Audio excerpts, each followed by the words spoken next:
الفيلم بواحد سميتو سبنسر، كان مع الطلاب في واحد المكتبة كيشوفوا أندر وأغلى الكتب. قالت ليهم بيتي اللي مكلفة بالمكتبة ماشي أي واحد وفي أي وقت يقدر يجي ويدخل، ضروري يكون معكم شي موظف حيت هاد الكتب اللي كاينين هنا من القرن التاسع عشر.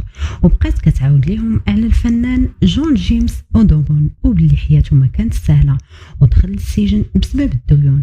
ملي خرج ولا من أشهر الشخصيات في الفن الطيور. سبنسر عجبو واحد الكتاب مرسوم فيه نوع من الطيور وبقى كيشوف فيه. في الليل ملي تلاقى مع صاحبه وارن قال ليه باللي كاين في المكتبة كتاب لأشهر الفنانين ساوي 12 مليون دولار. صاحبه اهتم بالموضوع وبقى كيسولو فين محطوط بالضبط واش دايرين عليه شي حراسة مشددة. فمشى كيبحث في الانترنت كيفاش يخطط لشي سرقة تكون ناجحة. من بعد مشى لعند سبنسر في الخدمة كيحاول يقنع فيه باش يسرقوا الكتاب، ولكن سبنسر كان خايف لا يدخل السجن وباللي السرقة ماشي سهلة كيف متخيلها. وارون بقى معاه حتى اقتنع وطلب منه يجيب ليه مخطط المبنى باش يعرفوا المداخل والمخارج ديال المكتبة. سبنسر قال ليه ماشي ضروري نقدروا غير نرسموهم. بالليل بقاو كيتفرجوا في الافلام ديال السرقة باش يتعلموا منهم الطريقة كيفاش غادي يسرقوا. في النهار الثاني سبنسر كان في المكتبة بقى كيراقب الموظفين الوقت اللي كيخرجوا فيه وشحال العدد ديالهم ورسم مخطط على اي مكان في المكتبة. من بعد وارون مشى لعند مصور هويات شخصية سولو على شي واحد كيشري المسروقات فعطاه ايميل ديال تيري كيشري المسروقات. في النهار الثاني هو وسبنسر صيفطوا لتيري ميساج حدد معاه موعد باش يتلاقاه ومشاو لنيويورك. وارون مشى يتلاقى مع تيري وسبنسر كان كيراقب فيه. ملي رجع لعندو كان متحمس كيسولو اشنو قال ليه.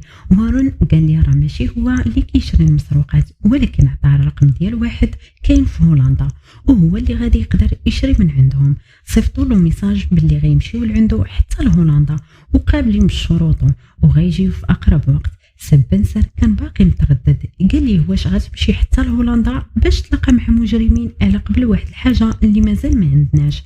قال ليه وارون من بعد مشى مع وارون لدارو كيتعشاو شويه. دخلت ماما قالت ليه باللي غتطلق بابا.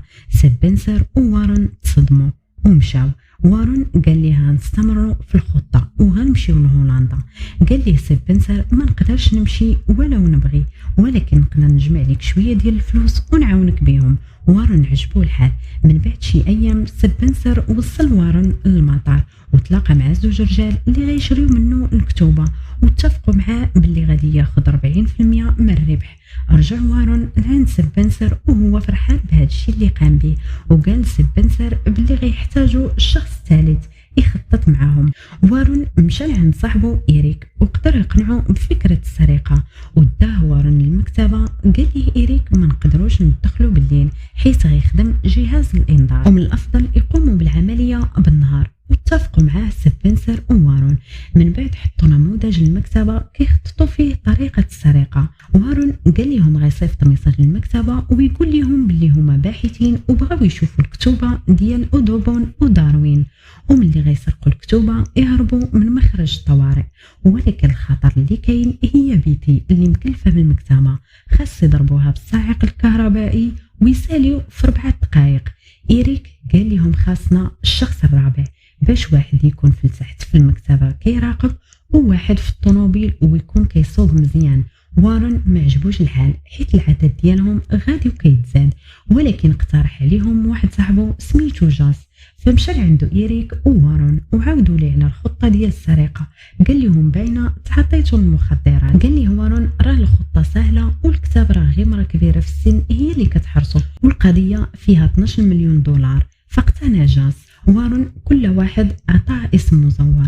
إيريك سماه أسود وسبنسر أخضر وجاز وردي أما هو سمى نفسه أصفر وقال لكل واحد المهمة ديالو. سبنسر غيجيب لهم الحوايج والمكياج وإيريك غيشري طوموبيل بهوية مزورة وجاس المهمة ديالو يبقى يتدرب يسوق الطوموبيل بأقصى سرعة. أما وارن المهمة ديالو يمشي لنيويورك يقاد أوراق رسمية للكتوبة باش يقدروا يبيعوهم في هولندا ويرسل إيميل للمكتبة وحدد معاهم الموعد من بعد سيمانة. وكلهم قالوا لوارون ذاك النهار عندهم فيه امتحان. وارون قال لهم هذه احسن حاجه، حتى واحد ما غادي يشك في الطلاب كانوا في الامتحانات في نفس النهار ديال السرقه. سبنسر قال لي غندخلوا للمكتبه متنكرين كبار في السن، هكا غنكونوا بعاد على الشكوك وحتى واحد ما غادي يشك فيهم. وكلهم قالوا لوارون بلي ما مرتاحينش لهاد السرقه ويحبسونا. وارون قال لهم اللي بديناه غنكملوا. جا النهار ديال السرقه من بعد الامتحانات، جا بدل رقم الطوموبيل ومشاو لعند وارون وتنكروا رجال كبار في السن. وصلوا للمكتبه وطلع وارون، ولكن المفاجاه لقى بيتي اللي مكلفه بالمكتبه معاها 3 ديال الناس، فاضطروا انهم يلغيو العمليه وكان معصب بزاف. وقفوا في السوبر ماركت واتصل وارون بالمكتبه واجل الموعد النهار الثاني. سبنسر كان جالس كيتعشى مع عائلته، شويه ناض مشى لعند وارون قال لي صافي انا كنسحب من الخطه، ما بقيتش غنسرق معاكم وندمر عائلتي وحتى المستقبل ديالنا غادي يضيع. قال لي وارون واش نسيتي انت اللي بديتي هذا الشيء كامل؟ وقال لي غير ما بغيتكش تفيق من بعد 10 سنين وتندم اللي ما كملتيش هاد العمليه. المهم كلا ليه دماغه تاني ووافق يكمل معاهم، وتجمعوا تاني كيوجدوا في الخطه البديله. قال لهم وارون هاد المره غيدخلوا بلا تنكر، وغيدخل هو وإيريك، وسبنسر غير راقب من البعيد حيت هو معروف تماك.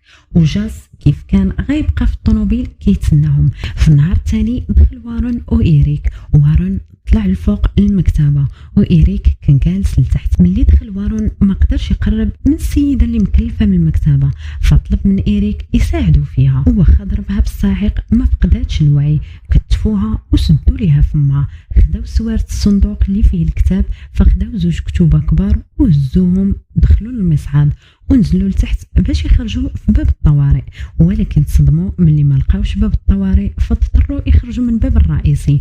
وشافوهم الحراس وتبعوهم، وما قدروش يهربوا بالكتوبه حيت كبار، فكان ضروري يتخلاو عليهم باش يقدروا يهربوا. بقى كيغوت عليهم جاس كيقول لهم فينا هما الكتوبه.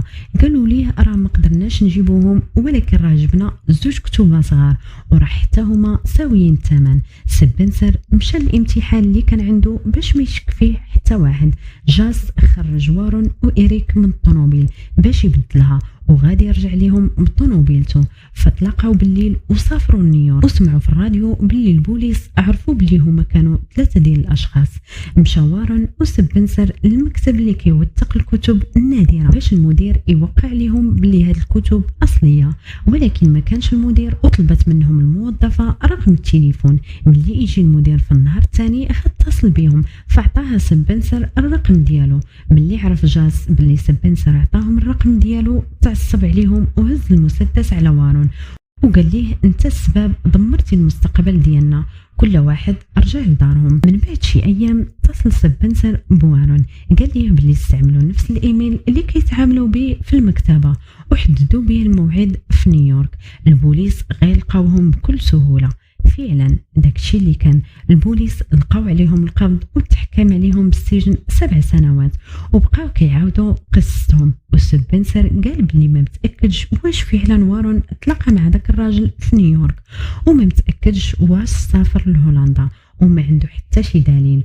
وملي خرجوا من السجن كل واحد مشى في الطريق. إيريك كيحاول يلقى خدمه ككاتب، جاس كيعيش في لوس أنجلوس كيخدم كمدرب رياضه، ووارن كيعيش في فيلادلفيا كيدرس صناعه الافلام.